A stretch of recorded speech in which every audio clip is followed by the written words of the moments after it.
नमस्कार। आज भारतीय शिक्षण मंडल द्वारा आयोजित इस परिचर्चा में आपका स्वागत है।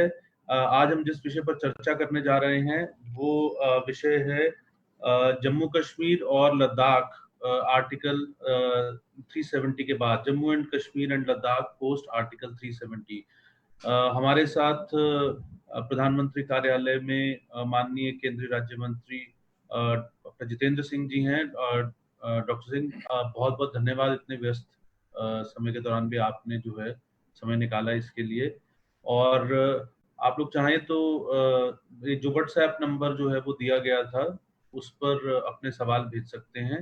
डॉक्टर साहब इस विषय पर हमें जो जानकारी देंगे उसके उपरांत हम एक छोटा क्वेश्चन आंसर का सेशन जो है वो रखेंगे।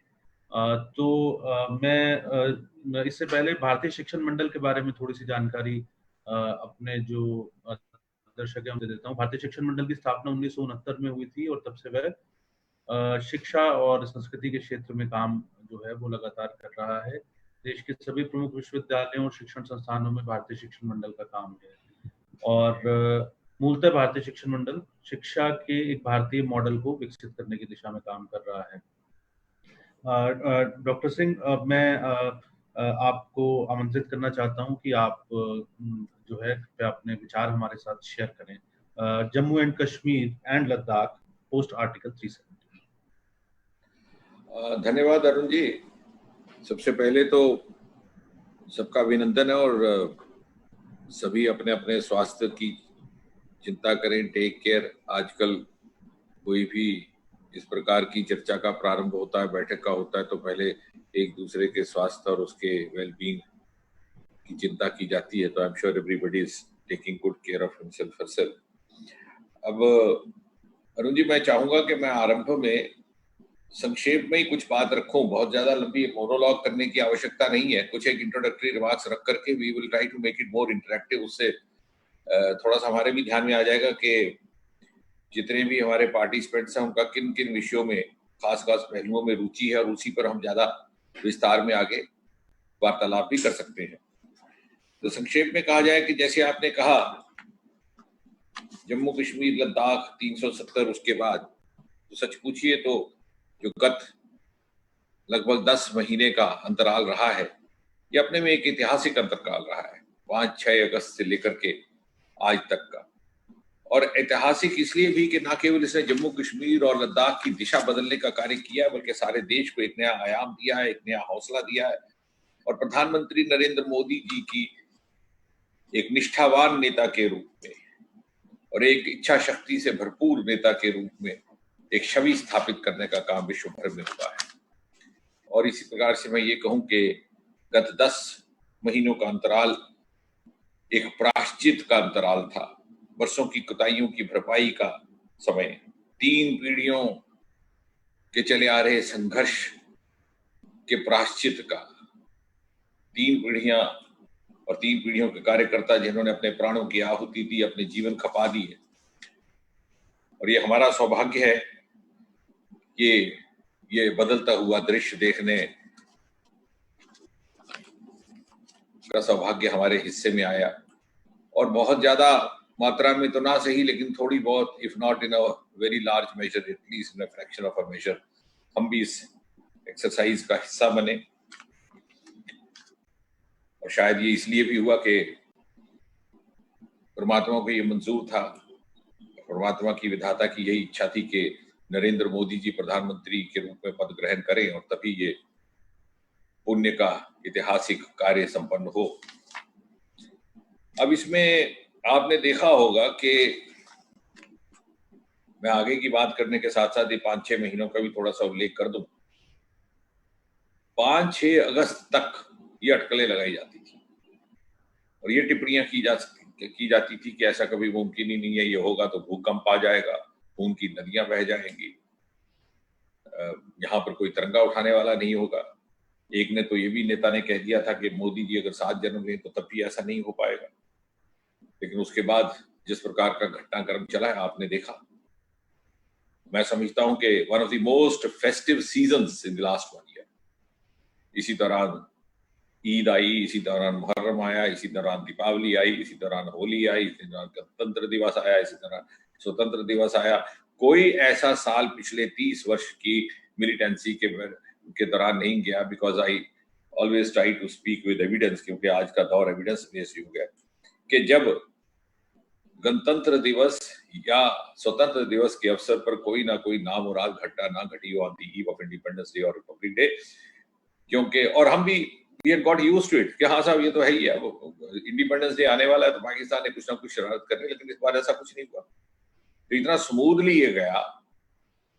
और फिर कुछ लोगों ने ये शोर किया कि साहब कुछ एक नेता हिरासत में ले लिए गए। मैं तो समझता हूँ वो हिरासत भी नहीं था, वो तो हाउस गेस्ट थे, हाउस अरेस्ट भी नहीं था। जिस प्रकार से उनकी खातिर तवाज़ा चलती रही, जिसने ब्राउन ब्रेड मांगा उसे ब्राउन ब्रेड मिला, जिसने जिम मांगा उसको जिम मिला। और अगर तुलना की जाए जो पहले होता रहा है तो यही सरकारें थी, कांग्रेस की सरकार ने ही शेख अब्दुल्ला को उठा करके 12 बरस कोडे कनाल की जेल में फेंका था, इतने दूर। तो कहने का तात्पर्य कि सब कुछ इस तरह से घटा है। और उसके बाद तुरंत जो कहा जाता था कि साहब भूकंप आएगा और ना मालूम क्या हो जाएगा, ऐसा भी नहीं हुआ। लॉकडाउन के तुरंत पहले तक श्रीनगर के बाजारों में, लाल चौक में ये आलम था, ये दृश्य था कि ट्रैफिक जाम लगा करता था। इसकी विजुअल्स, इसकी पिक्चर्स आती रही है, जैसे अंग्रेजी में कहते हैं पिक्चर्स डोंट लाई। तो उसको बहुत ज्यादा उसकी तस्दीक करने की आवश्यकता नहीं। और अभी भी लॉकडाउन रिलैक्सेशन के बाद भी जिस प्रकार से श्रीनगर में बढ़ चढ़ करके भीड़ बाहर आनी शुरू हुई है। मैंने जैसे अभी कुछ ही दिन पहले कहा, उस समय भी कहा था कि it was a miscarriage of history which has been undone. और मैं ये भी कहता हूं कि अगर उस समय भारत के प्रधानमंत्री श्री नेहरू ने गृह मंत्री सरदार पटेल को उसी तरह से कश्मीर और जम्मू कश्मीर के मामले में को हैंडल करने की स्वतंत्रता दी होती, उस तरह से दूसरों प्रदेशों को, दूसरे राजवाड़ों को उन्होंने किया, तो शायद ये नौबत ही ना आती और ना ही पाक अधिकृत कश्मीर होता और ना ही ये समस्या होती और ना ही 370 इत्यादि। मैं उसमें नहीं जाऊंगा कि अपने में एक बहुत लंबा विषय है। लेकिन कहने का तात्पर्य ये कि इसके बाद भी गुमराह करने की कोशिश की गई उन लोगों के द्वारा जिनका कहीं ना कहीं स्वार्थ जुड़ा हुआ था उस प्रकार की राजनीति से, जो राजनीति 5 और 6 अगस्त के पहले आती रही। लोगों को उकसाने के लिए, गुमराह करने के लिए, यहाँ तक कि जम्मू के राष्ट्रवादी लोगों को भड़काने के लिए कहा जाने लगा कि साहब महाराजा हरि सिंह ने एक स्टेट सब्जेक्ट लॉ लाया था, तो ये उसकी अवहेलना हो रही है, उसका उल्लंघन हो रहा है। लेकिन सच पूछिए तो बहुत बड़ा अंतर ये था कि महाराजा हरि सिंह भले ही उस समय जम्मू कश्मीर भारतीय गणराज्य का हिस्सा नहीं था, लेकिन उसमें तब भी इतनी फ्लेक्सिबिलिटी थी उनके क्लॉज 3 में कि जिसमें ये मोहलत रखी गई थी कि यदि कोई बाहर का उद्योगपति, बाहर का कोई वैज्ञानिक जम्मू कश्मीर के काम आ सकता है, उसकी सेवा कर सकता है, तो उसके लिए रिलैक्सेशन दी जाएगी, उसके लिए रियायतनामा होगा, उसके लिए इजाजतनामा होगा 10 साल पहले, और उसके बाद परमानेंट सिटीजनशिप देने का भी प्रावधान रहेगा। यही कारण है कि इतने इतने दिग्गज लोग, सर रामनाथ चोपड़ा जिन्होंने जम्मू में लेबोरेटरी स्थापित की, जिसे आज IIIM की लेबोरेटरी कहा जाता है, कलकत्ता से सेवानिवृत्त होकर आए थे और महाराजा हरि सिंह ने उनको जम्मू में बसाया, उनको रहने के लिए जगह दी। रामायण सीरियल आजकल आप देख रहे हैं, रामानंद सागर श्रीनगर में, इनकी तमाम की तमाम चोपड़ा परिवार, जिसमें हमारे विदु विनोद चोपड़ा भी शामिल हैं, ये इसी प्रकार आकर के वहां बसे। तो कहने का तात्पर्य है कि भारतीय गणराज्य का हिस्सा ना होते हुए भी महाराजा हरि सिंह का स्टेट सब्जेक्ट लॉ उस समय का इतना लिबरल था कि वो अपना नुकसान नहीं होने देता था। और इसलिए कुछ एक परिवारों ने अपनी प्रभु सत्ता बनाए रखने के लिए भ्रम पैदा किया ताकि कोई बाहर से अंदर ना आ सके और हम उस खला में, हम उस वैक्यूम में अपनी डोमिनेंस जमाए रखें पीढ़ी दर पीढ़ी। उसमें भी बहुत अधिक नहीं जाएंगे, सीधा आप वर्तमान के परिप्रेक्ष्य में आए तो 31 अक्टूबर की मध्य रात्रि को यूनियन टेरिटरी का गठन होता है। जम्मू कश्मीर की एक यूनियन टेरिटरी, लद्दाख की एक।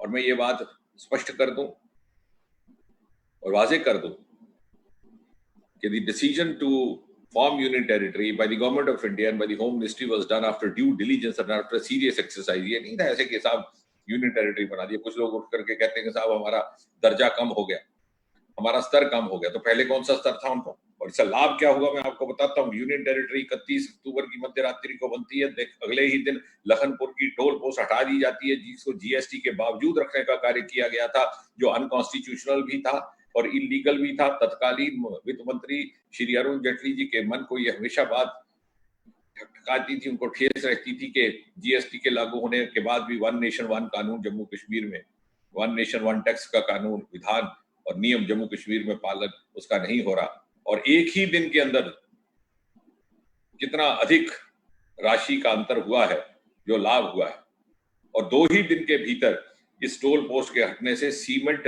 की कीमत 6,000 रुपया पर क्विंटल घट जाती है। तो आप मुझे बताइए कि कुछ एक लोगों के फायदे के लिए आपने डबल टोल टैक्स लगाया, लेकिन जो गरीब आदमी अपना मकान बना सकता है उसको सीमेंट की कीमत बढ़ती रहे, उसकी कोई चिंता नहीं की। और प्रधानमंत्री आवास योजना जो मोदी जी ने इतनी संवेदनशीलता से लाई थी, उसका भरपूर लाभ ना पहुंचे। तो ये मात्र एक दिन में ये परिवर्तन आया, और उसके बाद दिन प्रतिदिन जहां तक सरकारी कर्मचारी थे उनको सेंट्रल गवर्नमेंट हेल्थ सर्विसेज का कवर मिला, उनको एलटीसी का कवर मिला। 48 करोड़ रुपया तो उसी दिन लागू कर दिया गया। 800 ऐसे कानून थे केंद्र के जो जम्मू कश्मीर में लागू नहीं किए गए थे। जो कानून उनको सूट करते थे उनको लगा देते, जो नहीं करते थे नहीं करते। और देखिए कौन कौन से कानून थे जो नहीं लगाए गए थे। चाइल्ड मैरिज एक्ट, आप मुझे बताइए विश्व में कौन सा ऐसा देश होगा जिसको आपत्ति होगी चाइल्ड मैरिज एक्ट? क्योंकि आप किसी समुदाय विशेष को अपीज करना चाहते थे, खुश करना चाहते, आपको लगता था कि चाइल्ड मैरिज एक्ट लगाने से शायद वो नाराज ना हो जाए आपका वोट बैंक, तो इसलिए आपने इतना घिनौना कानून जो देश भर में था जम्मू कश्मीर में नहीं लगने दिया। डाउरी एक्ट नहीं लगने दिया, कमाल हो गया। Prevention of child sexual abuse का एक्ट वो जम्मू कश्मीर में नहीं था। राइट टू एजुकेशन नहीं था। एल्डर्स की केयर का एक्ट है, इसी सरकार ने निर्माणित किया था, वो नहीं था। और अब जो कानून लगाए भी, अच्छा इसके या तो फिर आपने कोई प्रिंसिपल स्टैंड लिया होता, तो ऐसा भी नहीं था। जो जो आपको सूट करता था आप लगाते, तब आप 370 भूल जाते थे। उसका सबसे बड़ा एक बहुत ही नुमाया एक उदाहरण है कि सन 1975 में इमरजेंसी के दौरान इंदिरा जी ने एक अमेंडमेंट लाया था, 42-43 अमेंडमेंट, जिसे considered one of the blackest amendments of the blackest era of Indian democracy, जिसके तहत बहुत से और संशोधन लाए गए। उसमें एक ये था कि संसद का कार्यकाल और विधानसभाओं का कार्यकाल प्रदेशों का 5 साल से बढ़ा करके 6 साल कर दिया जाए, क्योंकि इंटेलिजेंस रिपोर्ट से उनको ये सूचना दी थी कि अभी अनुकूल वातावरण नहीं है उनकी पार्टी के लिए इलेक्शन में जाने का। मोरारजी भाई जब प्रधानमंत्री बनते हैं तो इसी को वापस 45-46 के तहत वापस संशोधित करके पुनः 5 साल अवधि कर दी गई। जब पहला कानून बना 5 साल से 6 साल अवधि बनाने का, वहां पर आपके मुख्यमंत्री शेख अब्दुल्ला थे, तुरंत उसे अपना लिया। उस समय 370 की कोई परवाह नहीं की। लेकिन जब उसे मोड़ा गया तो देश भर में वापस पुनः विधानसभा का कार्यकाल 5 वर्ष हो गया, लेकिन जम्मू कश्मीर में 31 अक्टूबर 2019 तक 6 साल ही बना रहा।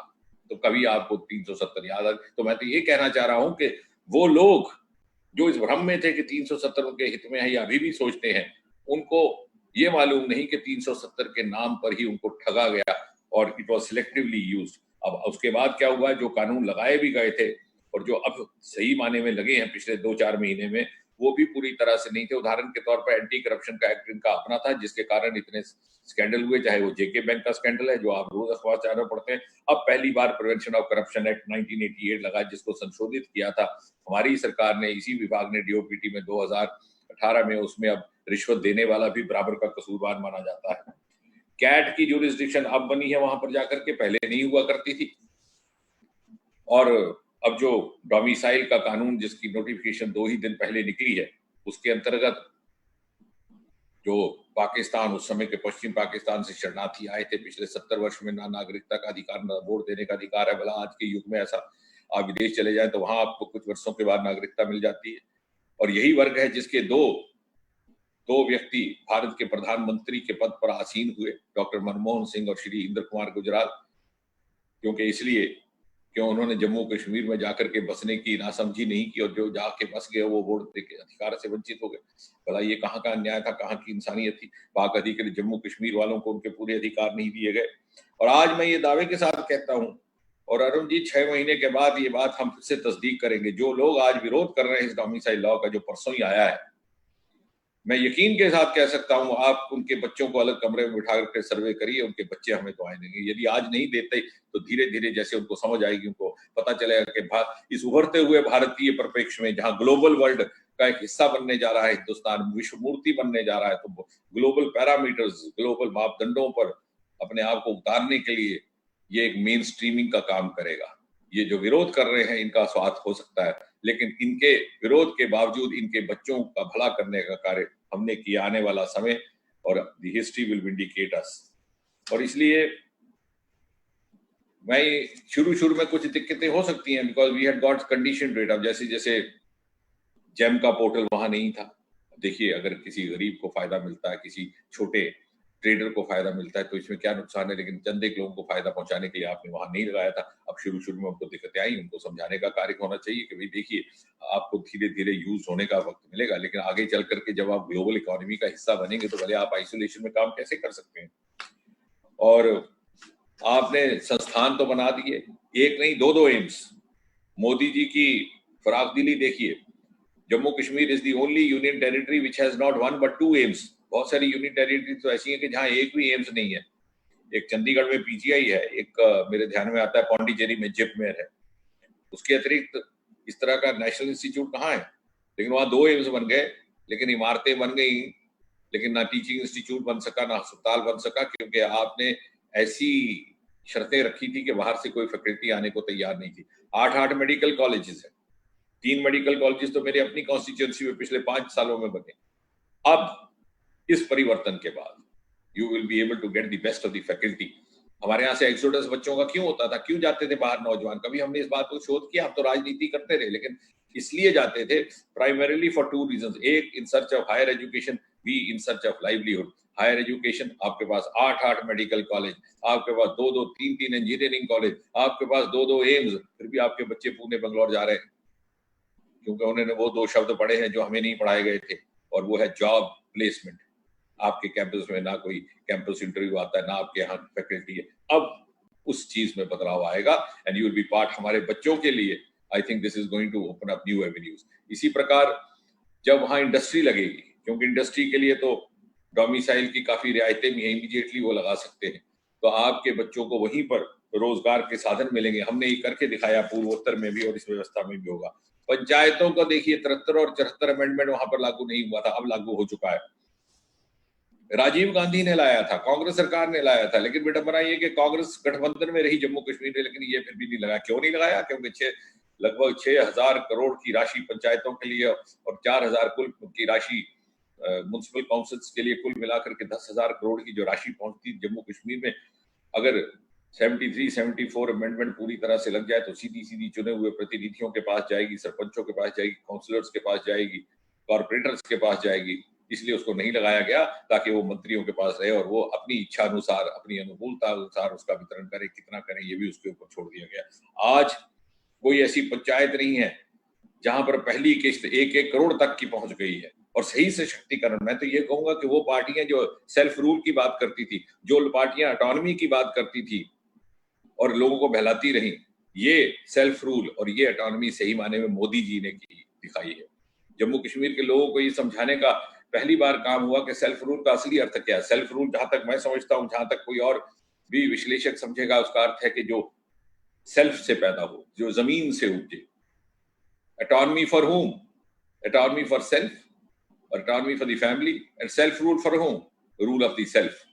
लेकिन सही माने में सेल्फ रूल ऑटोनॉमी है जो ग्रास रूट से होगे, और उसका प्रारंभ अभी पिछले 3-4 महीने में हुआ। उससे पहले तो सिर्फ सेल्फ रूल और ऑटोनॉमी की बात करती रही ये पॉलिटिकल पार्टियां, लेकिन जमीनी स्तर पर इससे लोगों को वंचित रखा। इसके अतिरिक्त क्योंकि ज्यादा बात ना करके मैं चाहूंगा कि हम इंटरेक्ट करें, मुझे लगता है कि एक बहुत बड़ा और उपलब्धि ये हुई है कि जहां जहां हमारे यहाँ डेवलपमेंट के काम जो रुके हुए थे उनको भी गति मिली है। एक बहुत बड़ा लाभ जिसका आने वाले समय में लगभग एक पीढ़ी गुजर जाने के बाद पता चलेगा कि 70 वर्ष की इस तरह की विचित्र राजनीति ने हमारे अंदर, हमारी मानसिकता में एक गुलामी का आलम डाल दिया था। a sense of slavishness, a sense of defeatism, a sense of pessimism, धीरे धीरे वो जाती रही। और equitable distribution of resources and equitable sense of confidence, वो अब पहली बार आया। रुके हुए प्रोजेक्ट्स थे आपके, शाहपुर कंडी मेरी अपनी कॉन्स्टिट्यूंसी में देख लीजिए, 40 साल से रुका हुआ था, अब जाकर के शुरू हुआ है, जिससे कंडी का नाम कंडी नहीं रहेगा, इरिगेशन हो जाएगी। उज मल्टीपर्पज प्रोजेक्ट कितने प्रयास के बाद 30-40 साल से रुका, अब शुरू हो गया। आज ही समाचार पत्रों में आपने पढ़ा पावर के महत्वपूर्ण प्रोजेक्ट 624 मेगावाट का खीरू प्रोजेक्ट किश्तवाड़ में पकड़ लगा। अगर मैं नाम ले लूंगा तो सारा दिन गुजर जाएगा। ये सब क्यों रुके थे? सवाल ये नहीं है कि नए नए काम कौन से शुरू हुए हैं इस परिवर्तन के बाद, सवाल ये है कि वो काम जो रुके हुए थे क्यों रुके हुए थे। यानी दूसरे शब्दों में, ना केवल जम्मू कश्मीर को भारत की इस विकास यात्रा से वंचित रखा गया, बल्कि जो विकास के कार्य पहले से चल रहे थे उन पर भी अंकुश लगाने का कार्य किया गया, ताकि उस एक सेंस ऑफ डेप्रीवेशन और स्टेट ऑफ डेप्रीवेशन के वो आलम में जिंदगी गुजारे और उनके ऊपर ये चंद एक परिवार अपनी हुकूमत जमाए रखें। देविका का प्रोजेक्ट है सुंदरीकरण का, गंगा के बाद पहला प्रोजेक्ट, ये भी उधमपुर में शुरू हो चुका है। बंकर्स का काम 4%, मैं केवल उदाहरण दूंगा क्योंकि लंबी बात हो जाएगी। आपने सीमा पर रिजर्वेशन दिया लेकिन एलओसी को दिया, लेकिन इंटरनेशनल बॉर्डर को नहीं दिया, क्योंकि वहां पर क्या है कि सीमा का, आधी सीमा का नाम एलओसी है जो पाक अधिकृत जम्मू कश्मीर के साथ लगती है, जो रजौरी पुंछ इत्यादि की तरफ है, और दूसरा इंटरनेशनल बॉर्डर है जो कठुआ और जो पाकिस्तान के साथ लगता है। उसको इसलिए नहीं दिया क्योंकि वहां से आपको वोट नहीं मिलता था। आपने बच्चों के साथ वोट की राजनीति की। You discriminated between one part of the border, the other part of the border, between one set of children, other set of children. पहली बार उनको न्याय देकर के पूरी सीमा के ऊपर एक समान 3-4% लगा दिया गया। लेकिन बाद में ये हुआ है कि जिस प्रकार से प्रशासन चला है लेफ्टिनेंट गवर्नर के आने के बाद, विशेषकर लगभग 6 महीने पूरी तरह इंटरनेट बंद था, मोबाइल नेटवर्क, अगस्त के बाद। उसके बावजूद 3-3.5 लाख परिवारों तक आयुष्मान का लाभ पहुंचा और जम्मू कश्मीर अव्वल नंबर पर आया है जहां तक आयुष्मान का स्कीम का संबंध है। प्रधानमंत्री आवास योजना 2018 में केवल 1008 मकान बने, लेकिन 2019 में यही संख्या 18 गुना बढ़कर के 18,534 हो गई। शौचालय 2.5 लाख, अगर ये आंकड़ों में जाऊंगा तो बहुत लंबा हो जाएगा, लेकिन कहने का तात्पर्य ये कि अब हम प्रधानमंत्री ने ये भी एक निर्देश जारी किया और वहां पे सेंस ऑफ वेलबींग आए तो 8 मंत्रियों का दौरा किया गया, 35 मंत्रियों का दौरा हुआ, लेकिन उसके बाद लॉकडाउन के कारण वो श्रृंखला रुक गई। प्रधानमंत्री का भी ये कहना है कि जिस प्रकार से हमने पिछले 5 वर्षों में नॉर्थ ईस्ट पर फोकस किया था, वही तवज्जो, पूर्वोत्तर वाली तवज्जो अब जम्मू कश्मीर को मिलनी चाहिए, इसलिए उन दौरों की व्यवस्था की गई। और नॉर्थ ईस्ट पिछले 6 वर्षों में एक रोल मॉडल ऑफ डेवलपमेंट बनकर के सामने उभरा है। यदि हम नॉर्थ ईस्ट में ऐसा कर सकते हैं तो भला जम्मू कश्मीर में क्यों नहीं, क्योंकि नॉर्थ ईस्ट में तो दिक्कतें बहुत ज्यादा थी। वहां जोग्राफिकल कंस्ट्रेंट्स थी, constraints of connectivity, constraints of communication. और इतना ही नहीं था, वहां पर जब हम 2014 में पहुंचे तो मिलिटेंसी का ये आलम था कि जब हमारी गाड़ी नीचे से जाती थी तो पहाड़ों के ऊपर से फायरिंग होती थी। वहां मिलिटेंट ये जतलाने की कोशिश करता था कि मैंने आपकी गाड़ी देख ली है, ये ना समझिएगा कि मैंने आपको नोटिस नहीं किया, हाँ मैं आप पर फायर नहीं कर रहा। ये वो यहाँ वाली मिलिटेंसी नहीं थी जम्मू कश्मीर वाली कि एक भाई मिलिटेंट है और दूसरा भाई कश्मीर एडमिनिस्ट्रेटिव सर्विसेज में नौकरी कर रहा है।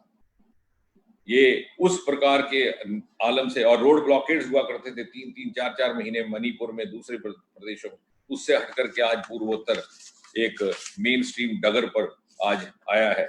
और मुझे विश्वास है कि अगर हम नॉर्थ ईस्ट में ऐसा कर सकते थे तो जम्मू कश्मीर में ये बदलाव लाने में और लद्दाख में ये बदलाव लाने में उससे भी कम समय लगेगा। आप कोरोना के समय देख लीजिए, सबसे पहले लद्दाख में चिंता बनी थी, वहीं पे पॉजिटिव आने लगे क्योंकि ईरान की एक टोली वापस लौटी थी अपनी यात्रा करके। आज लगभग लद्दाख कोरोना फ्री हो चुका था। एक केस उसका पिछले 1-2 दिन में आया, इसलिए फिर से उसको थोड़ा सा फिर से क्वारंटाइन इत्यादि की गाइडलाइंस को फॉलो करना पड़ा।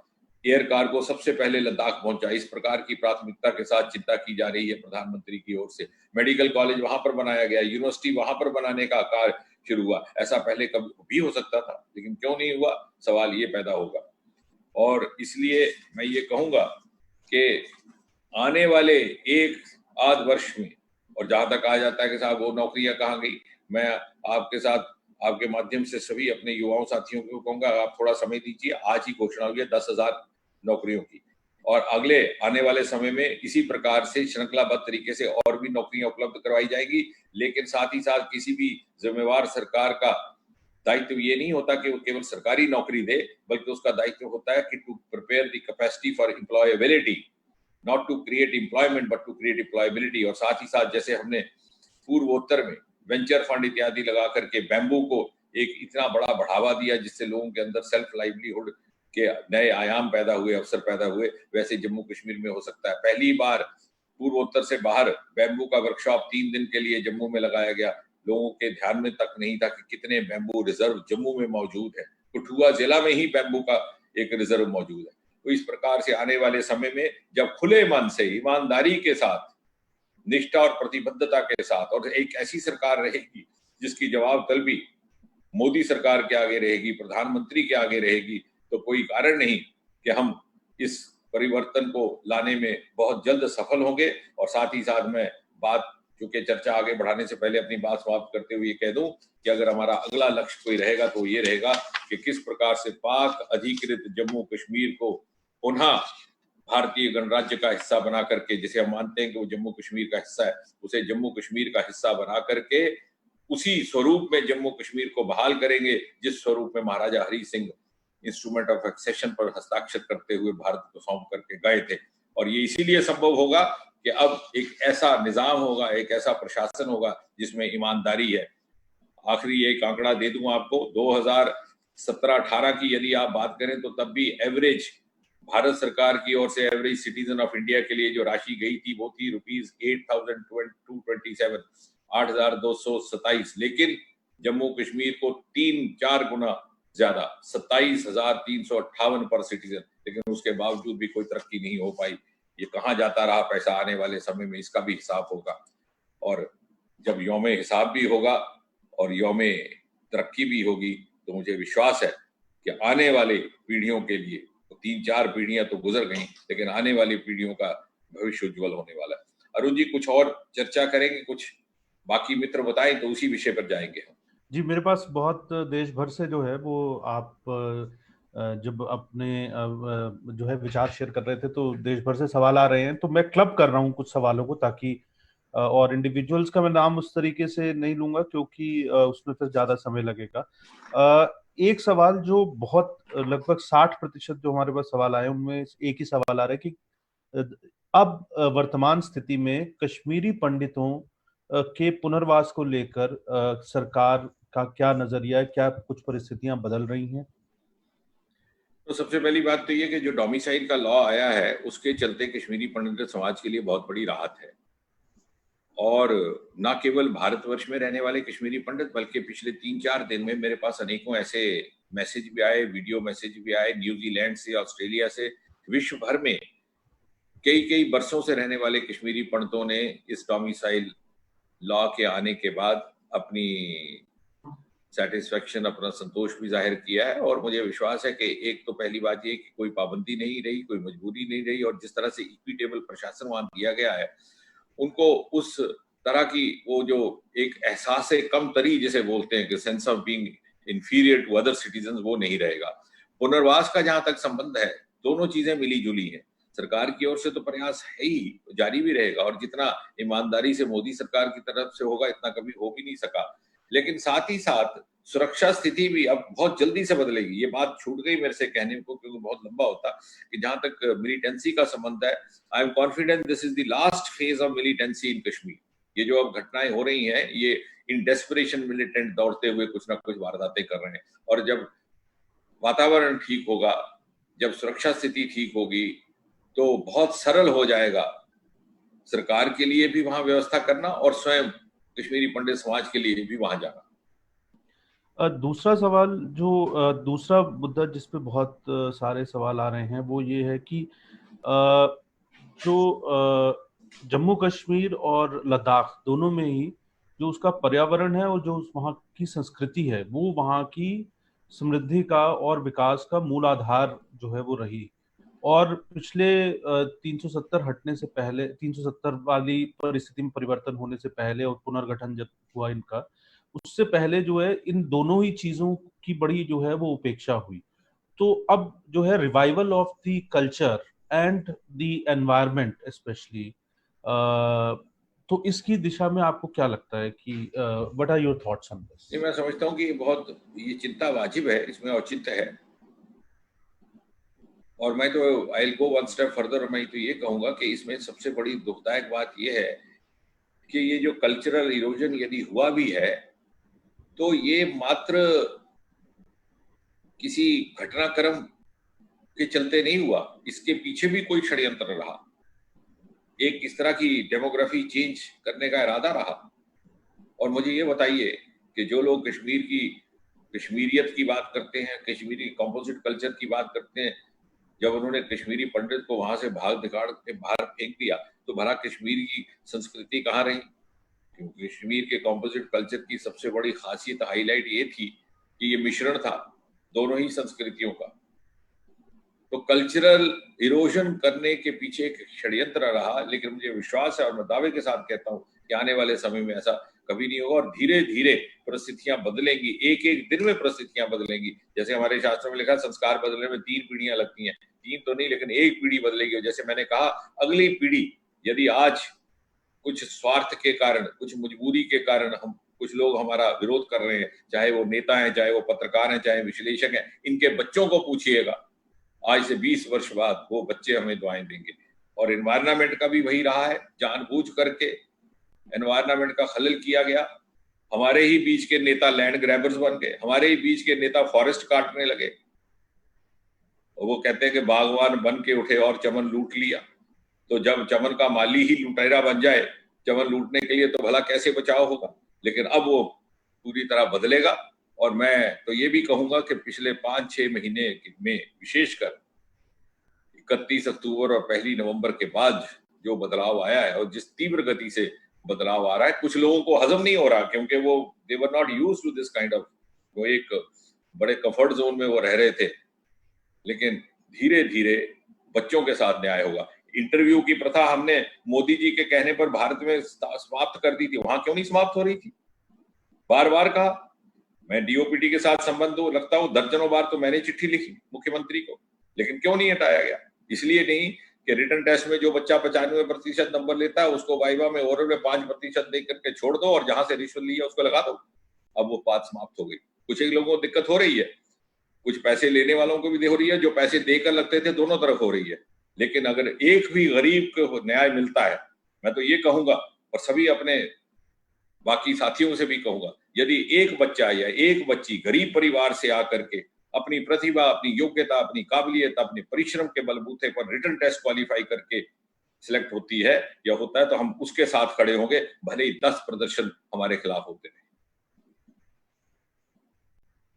आवाज नहीं आई जी हाँ, एक सवाल और जो है वो काफी कि कश्मीर में दलितों और महिलाओं, इन दोनों की स्थितियों में जो है ये पोस्ट आर्टिकल 370 में जो है वो क्या फर्क आया है? क्योंकि ये शायद सबसे ज्यादा प्रभावित वर्गों में जो है कश्मीर की बेटियां जो है वो, और कश्मीर में जो जम्मू कश्मीर में जो दलित है, तो उन पे क्या फर्क जो है, उनके लिए ग्राउंड लेवल पे क्या फर्क आएगा? सबसे पहली बात तो ये, मैंने कहा रातों रात ही परिवर्तन आ गए जब 35 से हटने से।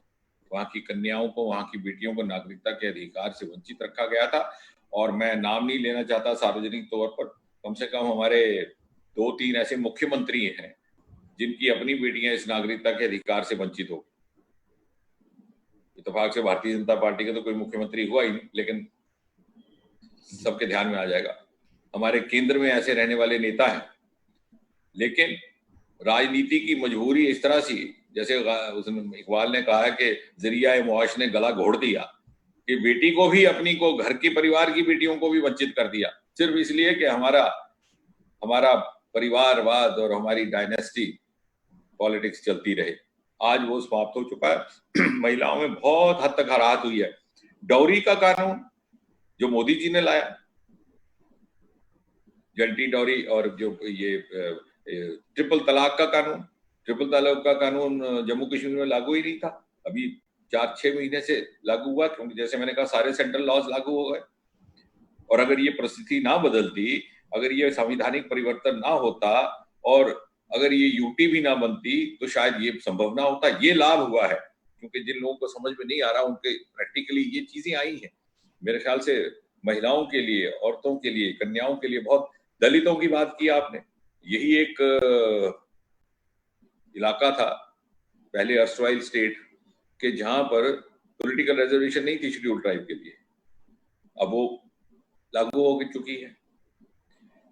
इसी तरह से शेड्यूल कास्ट के लिए आपने जहां जहां पद रखे उनको भी पूरी तरह से भरने नहीं दिया, उसको सिलेक्टिवली किया। तो पहली बार दलित, महिलाएं, जिसको आप वीकर सेक्शन कहते हैं, वंचित, पीड़ित, शोषित समाज के वो वर्ग जो किसी न किसी तरह से भारत की मुख्य धारा से छूट गए थे, और छूटे भी इसलिए नहीं थे कि वो जैसे शेर है कि बदल गई तेरी मंजिलें और बिछड़ गया मैं भी कारवां से, वो जानबूझ के बेचारे कारवां से नहीं बिछड़े, अलग हुए थे, और ना ही उनकी मंजिलें दूसरों की बदली थी, जानबूझ करके उनको कारवां से अलग रखा गया ताकि हिंदुस्तान में जो तरक्की हो रही है उसकी रोशनी से उनको महरूम रखा जाए, उनको वंचित रखा जाए, और कुछ एक लोग अपनी प्रभु सत्ता, अपना डोमिनेंस बनाए रखें। अब देखिए राजनीति में भी परिवर्तन आएगा।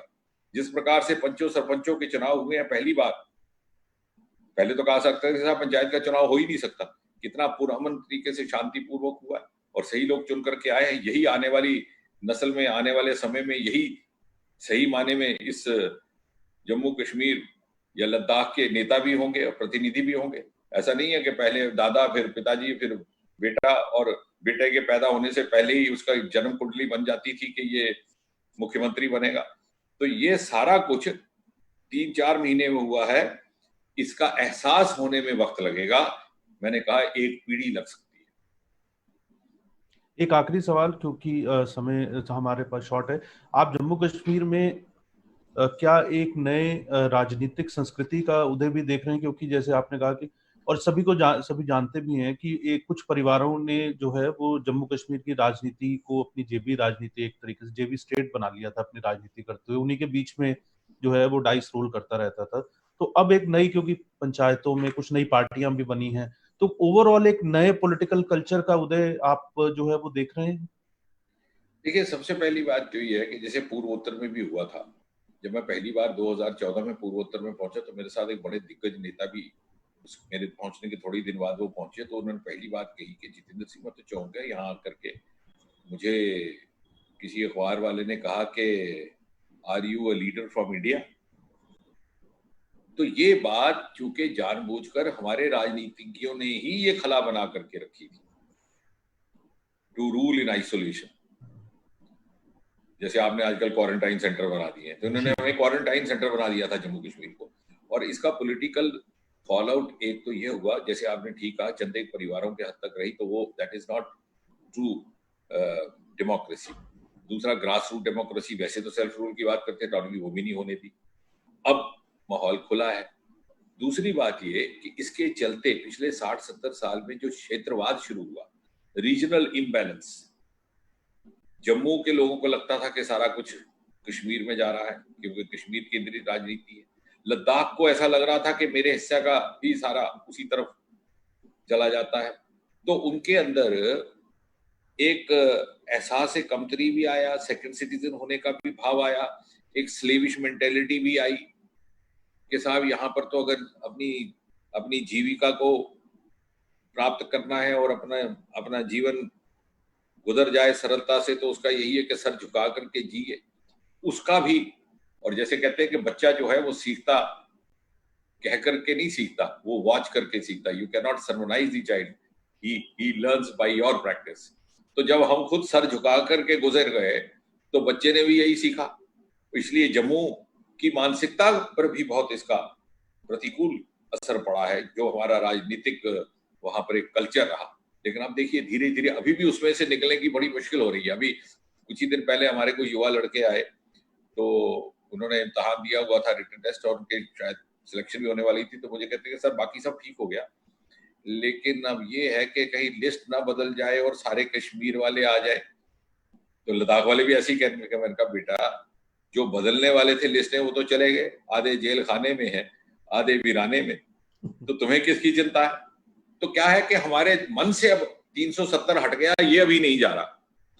और इसका असर जैसे जैसे हमारे सामने आएगा, हमारी जीवन शैली को वो प्रभावित करेगा, उसमें उसका अक्स आने लगेगा, तो हमें इसका सही माने में स्वयं एहसास होगा। और फिर हमें एहसास होगा कि पहले क्या हालत था कि जम्मू कश्मीर से कोई बालक बाहर आता था तो उसको बड़ी अजीब नजर से देखते थे सारे हिंदुस्तान भर में, कहते ये अच्छा जम्मू कश्मीर आया, स्पेशल स्टेटस। तो जो जम्मू कश्मीर वाला बाहर जाता था वो भी अपने आप को अलग महसूस करता था। There was a psychological barrier also So 370 also created psychological barriers which were exploited by the vested interest. तो ये सारी जब चीजें बदलेंगी तो मैं ये कहूंगा इस प्रश्न के उत्तर में कि ना केवल पॉलिटिकल कल्चर बदलेगा बल्कि हमारी सोशल मिलियो बदलेगी, हमारा सोशल कल्चर बदलेगा, हमारी मानसिकता बदलेगी। डॉक्टर सिंह, आपने हमारे लिए इतना समय निकाला और मुझे लगता है कि एक सेशन हमें और करना पड़ेगा क्योंकि इतने सवाल जो है वो आ रहे हैं और शायद उसका एक कारण ये भी है कि मुझे लगता है कि मैं बहुत से पत्रकारिता के क्षेत्र में लंबे समय से भी रहा हूँ, बहुत से लोगों को इंटरव्यू करता हूँ, मॉडरेट करता हूँ, लेकिन आम आदमी की भाषा में बात करना और ये भी एक मुझे लगता है कि बड़ा महत्वपूर्ण है जो आपने किया, क्योंकि ये जटिल विषय है और इस विषय को आपने जो है बड़े अच्छे से जो है हमारे साथ जो है वो शेयर किया है। और भारतीय शिक्षण मंडल की ओर से आपका बहुत बहुत धन्यवाद, हमारे सभी साथियों का धन्यवाद। और जैसा कि डॉक्टर साहब ने कहा था कि स्वस्थ रहें, सुरक्षित रहें, stay home and stay safe. बहुत बहुत धन्यवाद। धन्यवाद अरुण जी, धन्यवाद, आपने ये अवसर दिया। जी नमस्कार।